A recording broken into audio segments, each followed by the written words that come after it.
Jaloesie gebeur vir ons almal. Ek bedoel, ons hover nog nie bo die grond nie. Maar kom ek sê vir jou presies wat doen ons in so 'n situasie.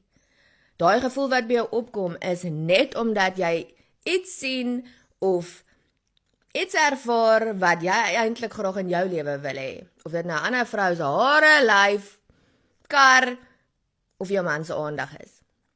Dis iets wat jy eintlik wil hê en jy sien iemand anders het dit. Wat ons doen is selfbeheersing. Wil sê hoekom? Sodra jy jaloers reageer en jou man sien dit, gaan hy wonder wat daai ander vrou het wat jy nie het nie. En as jy dink sy is beter as jy, dan moet sy dalk wees. Maar wat ons doen is, ons is nog steeds dieselfde goddess wat ons is. Ons reageer glad nie. Ons sal ewen vir haar 'n kompliment gee. Doodkalm asof ons glad nie iets beter in haar sien as in onsself nie. En hy gaan dink, wow, daai is duidelik 'n mooi vrou. En my girl reageer nie eers negatief nie. Sjoe, my girl moet beter wees as sy dan.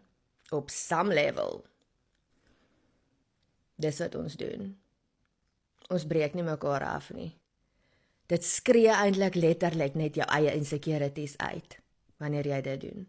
Jy praat mooi van jouself, jy praat mooi van ander vrouens, en dit sê so baie van jou karakter.